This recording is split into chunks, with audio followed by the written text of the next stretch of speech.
Hello everyone, you're all here with a special recording, I will call it. I can't really call them special anymore because I do recordings like this every once in a while. This recording has come up mostly as a reaction to something that has been bothering me for quite a while because, I have a lot of people that I'm in contact with, and in the age of Facebook, we have a lot of exposure to what people think and believe, and people are actually able to express themselves in public.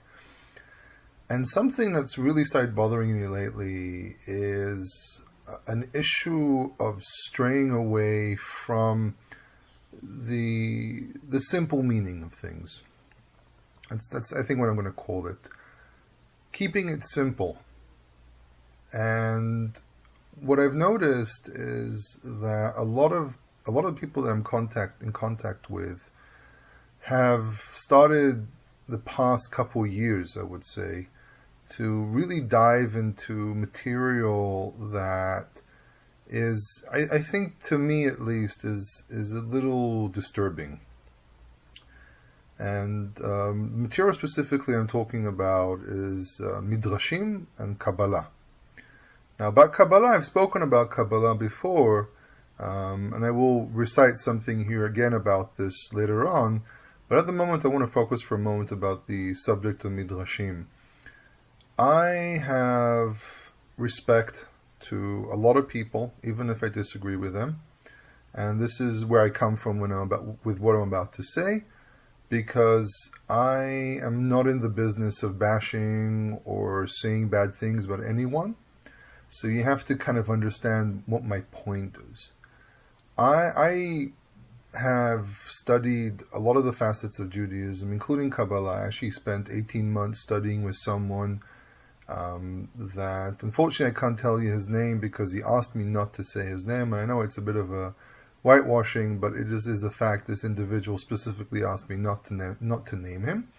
But this is a man that is strongly founded in Pshat, in Tanakh, in Midrashim, in Talmud, in Halacha. This is not a Kabbalist, one of those guys who walk around with robes, as I've seen some of them. It's a very, very founded, very grounded person.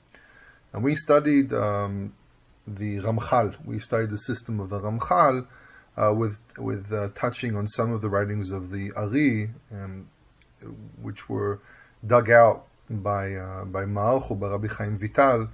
And so I actually got my knowledge of Kabbalah from a very, very, very good source. And one of the other things I spent quite a while when I was younger was to study Midrashim. And first I want to start with a bit of background, what Midrashim are. A Midrash is a thought, is an idea. And there are different styles of Midrashim. Now I specifically want to focus on the Midrash Agadah. Midrash Agadah is a midrash that's there to tell a story, to tell an idea, to tell an anecdote. And the past about 2-3 years, I've been also reading a lot of Greek literature because of my degree. And I see similarities in the way some of the things are presented. And it seems to me that the midrash really came into play out of several needs.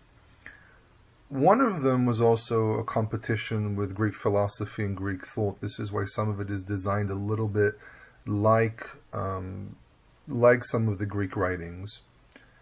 And another side of it as well was to tie things together.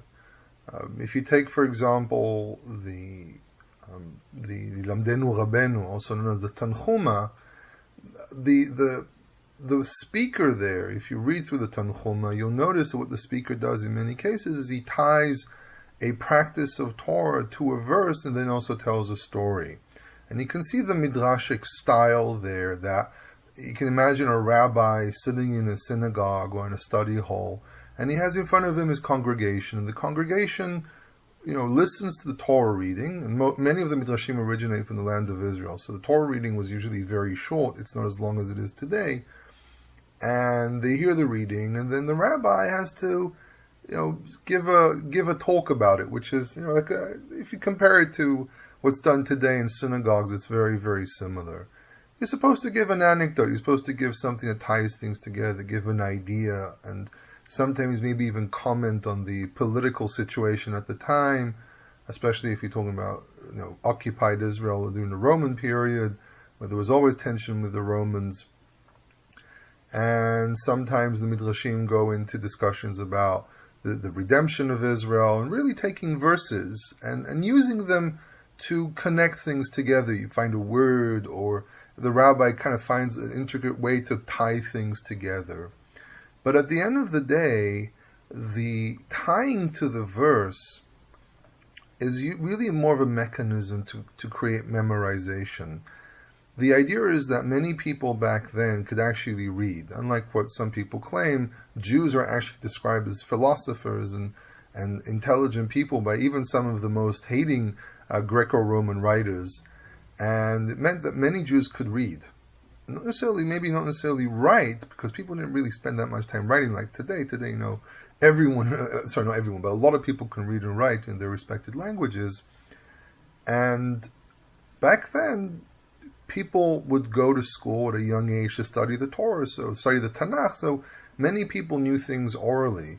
And this is one of the reasons why the book of Psalms is such a popular book in prayer, not because it's only prayer, because it's a book that people knew a lot of it by heart, because they had to study it, and the system was a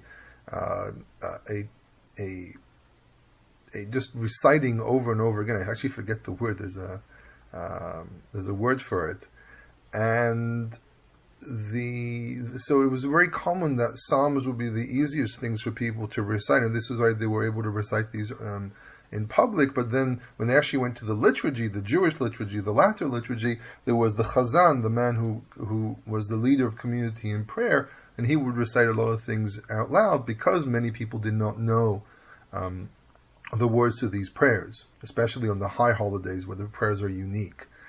And what rabbis would do is they would tie an idea to the verse, but there was never the intent to say that the Midrash is the interpretation.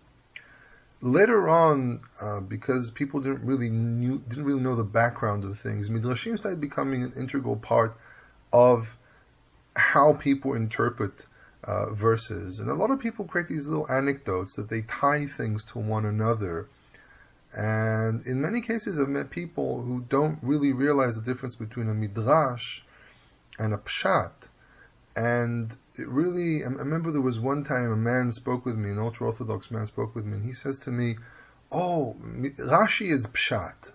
Rashi is not pshat. Rashi is an interpretation that's heavily based on midrashim, because Rashi had a method, and you need to understand the method.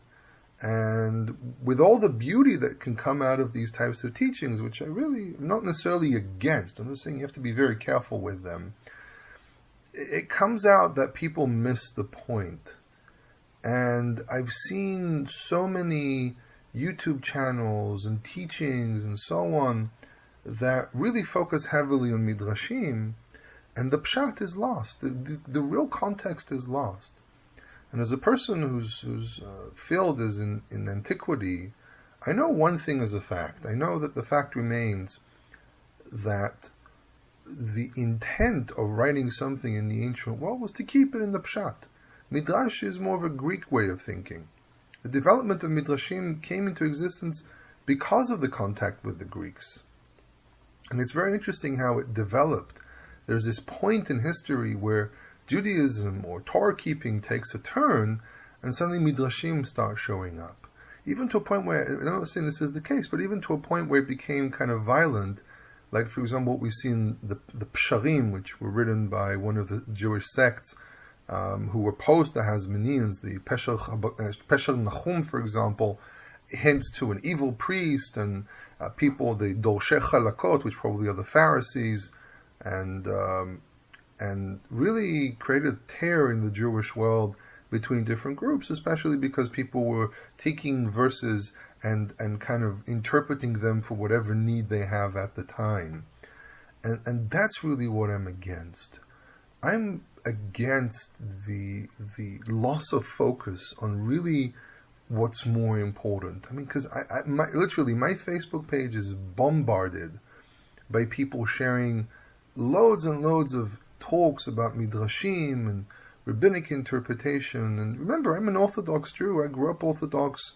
My father is a rabbi. My brother is training to become a rabbi. I went to yeshiva for a very, very long time. I stepped into yeshiva when I was 13, and I was in yeshiva almost into my 30s. Even when I was in the army, I kept on studying. And the thing is that I just noticed throughout the years how things lose focus, how things kind of go astray and become not what they're intended to be. And this is why I decided to go into studying history of antiquity and biblical studies, to really kind of shake off a lot of what I've learned, and not lose it, but kind of shake it off and put it into a box, to go back and try to see what the original intent was. And I sometimes noticed that the vast difference between the pshat and what many of us are taught, to a point where a friend of mine once put it, we have to blame the kindergarten teacher for teaching us these things from a young age. We need to start with pshat like they originally did. Children went into kindergarten, went into school, and they just learned pshat. They read a verse, it was interpreted as pshat, and that's how they went with it. And really what I'm seeing is this concept of Midrash is really, really taking over. Not to say the overtaking of certain, a lot of rabbis that suddenly have stepped in, not suddenly, but many rabbis have stepped into the areas of people that I work with, and they think it's wonderful that they have, because they really give something that people like me can't give, because I'm not trained to be a rabbi, though I have a very, very strong background.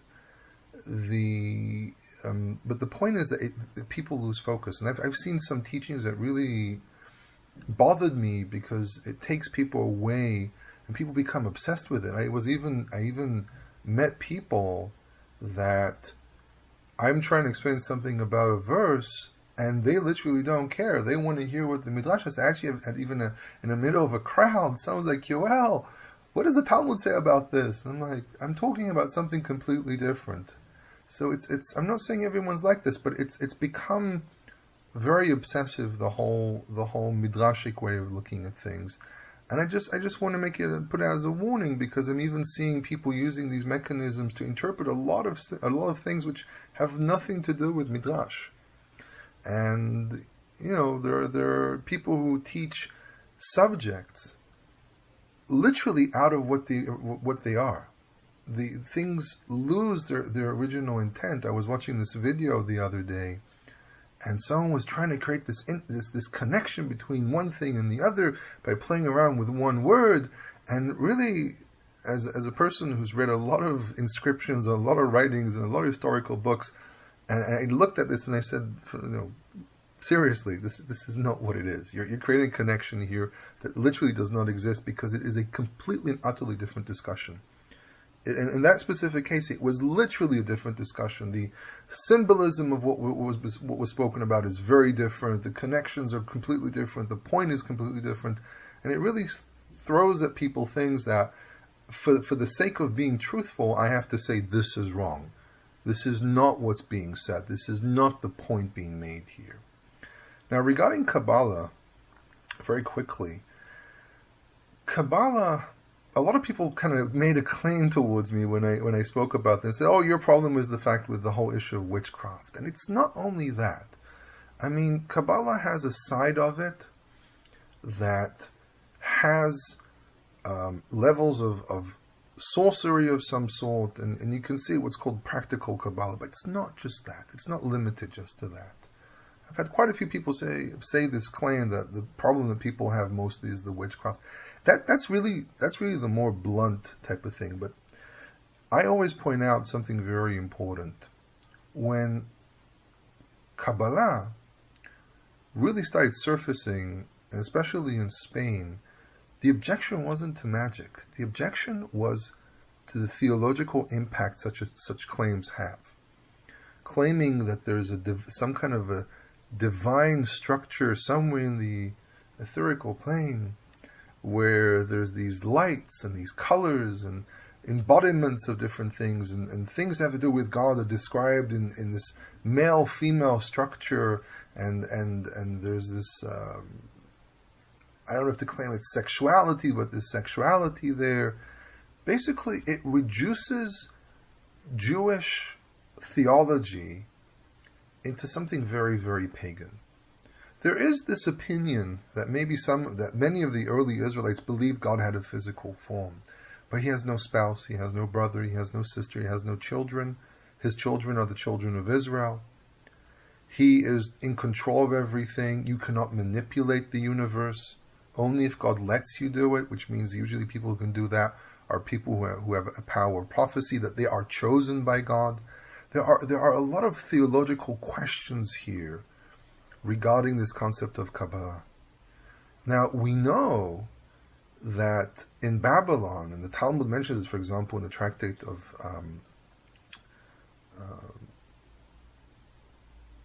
Chagigah, almost slipped my mind. The tractate of Chagigah, it talks about these concepts of what's above you and what's below you and what's beyond the palgod, beyond the veil. And they have this discussion about these things. But this is Babylonian Judaism. This is post-exilic Judaism. And I actually went into this a little bit, and I discovered that, unfortunately, there were plenty of Jews who were involved with practices which are forbidden by Torah. And Professor Yosef Dan actually draws some interesting lines between the Kabbalah of today and the Kabbalah of the Ari, and some things we find in Dead Sea Scrolls, and he really draws a very clear line between them. And what's very clear is this is foreign to what we'll call Israeli faith. This is foreign to the faith of the Tanakh. That the origins of these teachings is probably outside of the laws of Moses, outside of the Torah of Moses. And I'm saying this from an historical perspective. I'm not saying this because I don't like the imagery or something like that, and it's something arbitrary because the arguments that went on in Europe about this. There is a massive question about the origins of Kabbalah and its placement inside Judaism. And when Avraham Abulafia, back in the 15th century, came out with his Kabbalistic writings in Spain, he was persecuted because people said that this was not part of the faith of Moses. It became mainstream because it was promoted because of very specific elements that happened at that time. And the claim that it's from Rabbi Shimon Bar Yochai, especially what's known as the Zohar, which is really about 11 to 13 different books. And it became very popular, but it became popular the past several hundred years. And we do know that certain rabbis spoke about mysticism and things like that, but really when you go back to the way people thought in biblical times, this would have been perceived as witchcraft. This would have been perceived as an imitation of the dualistic elements of certain religions and the fertility practices.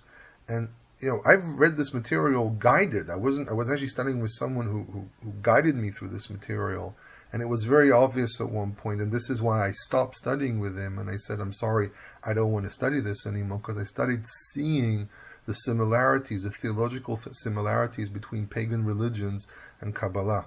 And people run around claiming that what I would say here is heresy. And I say the opposite. What you believe in can be heresy. Because if we take the definition of faith as described in our sages, what people believe in this is very questionable. Not to say the whole side of witchcraft that I emphasize here a lot, but even the theological interpretations are very questionable.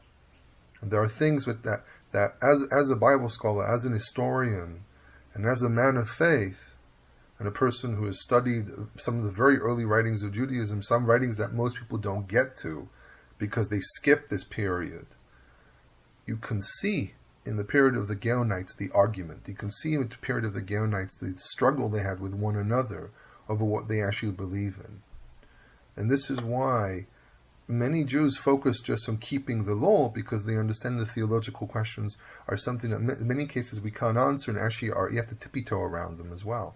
But I don't want to tippy-toe. I want to say it as it is. There is something fundamentally wrong with Kabbalah. What most people are exposed to are the beautiful things, which I really have no objection to. the ideas, the thoughts, that's really not the problem. The problem is when you go deeper into it and you start really studying it, you'll see where the issues lie. Taking a class in Tanya is not a problem, because Baal Tanya, the Admor HaZaken, did something with Kabbalah that he made it accessible without going into the questionable parts of it. Some of the teachings out there are wonderful. They give insight, they give ideas.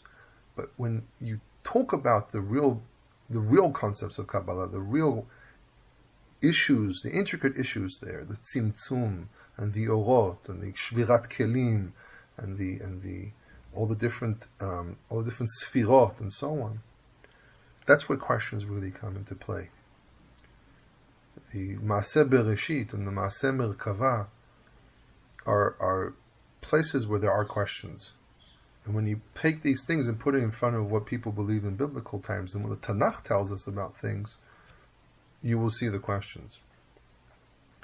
And this is coming from a person who has studied this material, as a person who was raised in this world, raised in the world of Judaism.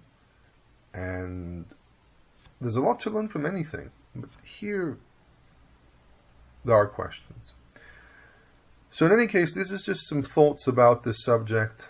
I'm not planning on doing in-depth studies and debunking things and going around saying that teaching is a problem and that teaching is a problem.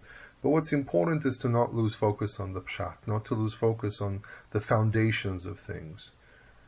And I pray that this recording does not upset too many people. I know it will. But my main point here is to be a voice to balance things out, because people have dived into Judaism, and I have no problem with that. As I said, I'm an Orthodox Jew, so for me it's not, it's awesome, cool. You're studying my culture, and I'm happy with that. But I think that there are people out there who are not taking correct responsibility for what they're teaching. And what they're teaching is taking people off for at least for most people, the most important track, which is to learn the basic core elements. And